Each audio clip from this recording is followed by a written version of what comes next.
যারা এই তথাকথিত আন্দোলনের নেতৃত্বে রয়েছে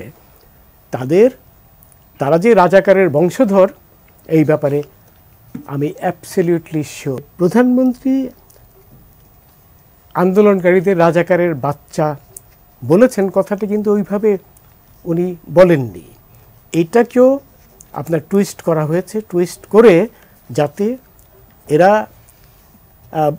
জননেত্রীর প্রতি মানুষের এই আন্দোলনকারীদের একটা অংশের ক্ষোভ আরও বেশি বেড়ে যায়, সেই জন্য ওইভাবে বলা হয়েছে। উনি যে কথাটি বলেছেন যে আমরা কোটা দিব মুক্তিযোদ্ধাদের নাতি বংশধরদের, কোটা দিব না, কোটা দিব কি রাজাকারদের নাতিপুতিদের, এতে তো আমি কোনো অন্যায়ের কিছুই দেখি না। ধরে নিলাম উনি কথাটি এক্স্যাক্টলি ওইভাবেই বলেছেন, কিন্তু তাতে কি হলো? আমি যদি তার জায়গায় থাকতাম তাহলে আমি তো মেজাজ ঠিক রাখতে পারতাম না। উনি তো খুব ধীরে স্থিরে, উনি খুব কুল হেডেড একজন মানুষ, কিন্তু খুব সুন্দরভাবে কথাগুলো বলেছেন, অত্যন্ত সত্য কথা বলেছেন। আমি কিন্তু সেভাবে এই কথাগুলো বলতে পারতাম না, আমি আমার মেজাজ নিয়ন্ত্রণে রাখতে পারতাম না। কারণ একটা জিনিস আপনার অত্যন্ত পরিষ্কার, যে যারা এই তথাকথিত আন্দোলনের নেতৃত্বে রয়েছে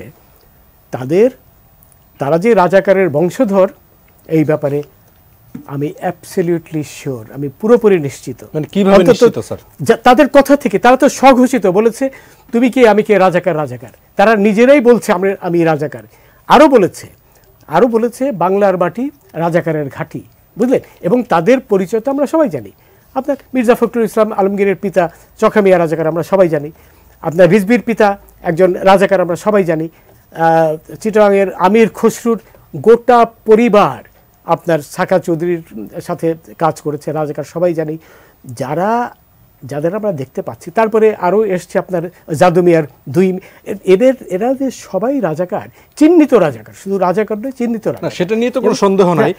আন্দোলনকারীরা যে রাজাকার, সেটা আপনারা নিশ্চিত কিভাবে? আন্দোলনকারীরা রাজাকার না হলে এই আন্দোলন যেত না। কারণ এখানে আপনার প্রথম প্রশ্নটার উত্তর কিন্তু এসে যায়।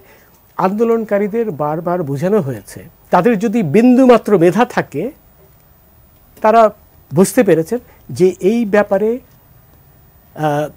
আপনার নির্বাহী বিভাগের কোনো হাত নেই, প্রধানমন্ত্রীরও না, অন্য কারোরই না। কারণ আপনি তো একসময় ল রিপোর্টার্স ফোরামে ছিলেন, আপনি অনেক কিছু আইনের ব্যাপারে অনেক কিছু জানেন। এখানে বিষয়টি অ্যাপিলেট বিভাগের বিচারাধীন রয়েছে, এখানে কারো হাত দেওয়ার কোনো ক্ষমতা নেই। কিন্তু কি স্যার, যে সরকার কি তাদেরকে কয়েকজনকে ডেকে এনে কি বোঝাতে পারতো না? তাদের কয়েকজন আন্দোলনকারীদের উদ্দেশ্য তো অন্য। তাদের উদ্দেশ্য হলো যে এই ধরনের একটি পরিস্থিতি সৃষ্টি করতে, এই সরকারের পতন ঘটানো, যে চেষ্টা তারা গত কয়েক বছর থেকে করে যাচ্ছে। সেটা যদি স্যার বোঝা যায়, তাহলে আগে থেকে কেন জিনিসটাকে হ্যান্ডেল করা গেল? ওটা কিন্তু মোটেও তাদের কনসার্ন না, বুঝলেন? দেখুন, এই যে চিটাগাংয়ের একজন মারা গেছে, সে আপনার ছাত্র দলের একজন নেতা, প্রমাণিত। তার থেকে তো প্রমাণ হয় যে এদের নেতৃত্বে কারা রয়েছে। এবং আরেকজন একটি ফার্নিচার দোকানের কর্মচারী। সুতরাং তারা যে লোক ভাড়া করে এনেছে সেটাও প্রমাণিত। আজকে যে প্রধানমন্ত্রী বলেছেন যে, দেখেন, যখন তারা বলেছে তুমি কে আমি কে, রাজাকার, অত্যন্ত জঘন্যতম কথা।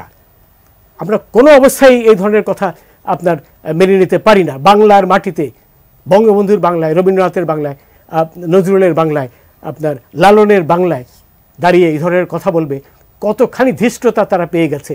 তোমরা যদি রাজাকার হও, চলে যাও পাকিস্তানে, বাংলাদেশ তোমাদের দেশ নয়। এই ধরনের কথা বলার মতো ধৃষ্টতা যখন তারা অর্জন করেছে, তাদের অবশ্যই পাকিস্তানে পাঠিয়ে দেওয়া ছাড়া কোনো গত্যন্তর নেই। সেখানে আমি এই রনির কথার উত্তরে বলবো, আমি হলে তো আমার মেজাজ নিয়ন্ত্রিত রাখতে পারতাম না। মাননীয় প্রধানমন্ত্রী যেভাবে আপনার ঠান্ডা মাথায় বলেছেন কথাটা, আমি কিন্তু ওই ঠান্ডা মাথা নিয়ে বলতে পারতাম না। এবং এরা যে রাজাকারের বাচ্চা, সেই কথা বলতে আমার বিন্দুমাত্র মেজরিটি। আচ্ছা, এখন দুর্ভাগ্যের কথা হলো, কিছু রয়েছে যারা রাজাকার নয়, কিছু, বেশিরভাগই রাজাকার। কিছু যারা নেতৃত্বে আছে, উস্কানি দিচ্ছে, এরা সবাই রাজাকার। কিছু এবং যারা কি বলে অংশ নিয়েছে, তারাও মেজরিটি রাজাকার। কিছু আছে যারা রাজাকার নয়। এখন আনফর্চুনেটলি তাদের আমরা কিন্তু বোঝাতে পারিনি, বুঝলেন। আমার মনে আছে যেদিন আমরা ইসের রায়টা দিলাম, সাঈদীর রায়টা দিলাম, সাঈদীর রায় দেওয়ার পরেই আমরা তো যখন প্রধান বিচারপতির রুমে গেলাম, রুমে যাওয়ার পরে আমরা টেলিভিশন খুলে দিলাম, এই এটিএন নিউজেই আপনি তখন দেখাচ্ছিলেন যে সাঈদীর অপকর্মগুলো, সে কোথায় কাকে মেরেছে, কি করেছে, কি ধ্বংস, কি কোন কোন মহিলাকে সেনা পাকিস্তানিদের হাতে তুলে দিয়েছে। এই জিনিসগুলো কিন্তু আমরা দেখার পর, আমরা সবাই ছিলাম তখন, আমরা বোধহয় 5 জনের বেঞ্চ ছিলাম, তখন আমরা নতুন করে, আমরা তো জানতামই সব কিছু, নতুন করে এই জিনিসগুলো দেখতে পেলাম। এখন আনফর্চুনেটলি যারা 71 দেখেনি তারা কিন্তু এই জিনিসগুলো জানে না, কিন্তু আমাদের ব্যর্থতা, আমরা তাদেরকে এই জিনিসগুলো বোঝাতে বা তাদের কাছে আমরা পৌঁছাতে পারিনি, এটি আমাদের ব্যর্থতা।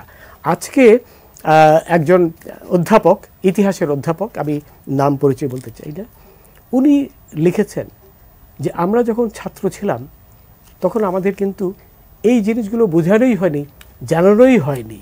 অন্যদিকে রাজাকারদের যে কথা, জামাত শিবিরের যে কথা, সেগুলো আমাদের বোঝানো হয়েছে এবং তার দ্বারা অনেকের মস্তিষ্ক ধোলাই ঘটেছে। এটা দুর্ভাগ্য। এখানে দেখুন, এখানে আজকে আরেকজনের নাম এসে যায়, আব্বাসী, কি নাম, এনায়েতুল্লাহ আব্বাসী, সে তো চিহ্নিত রাজাকার, এই ব্যাপারে তো কোনো সন্দেহের কোনো নাই, সন্দেহের প্রশ্ন আসে না। এখন এদের তো আগে আপনার ইসে নেওয়া উচিত, কি বলে, রিমান্ডে নেওয়া উচিত। এখন আরেকটি কথা, হ্যাঁ, যেটা বললাম যে 71-এর ঘটনাগুলো, এবং কালকে অথবা হ্যাঁ কালকেই বোধহয় রোকেয়া হলের এক তরুণী, সেও বলল আমি রাজাকার, বুঝলেন। অথচ দেখেন 25শে মার্চ 71-এ গোটা 9 মাস তো অন্তত 5-6 লক্ষ নারী নির্যাতিত হয়েছিল পাকিস্তানি সৈন্যদের হাতে, সব পাকিস্তানি সৈন্য এবং রাজাকারদের হাতে। এবং এই যে নির্যাতন, ধর্ষণ, এই ধর্ষণ শুরু হয়েছিল কিন্তু রোকেয়া হলে।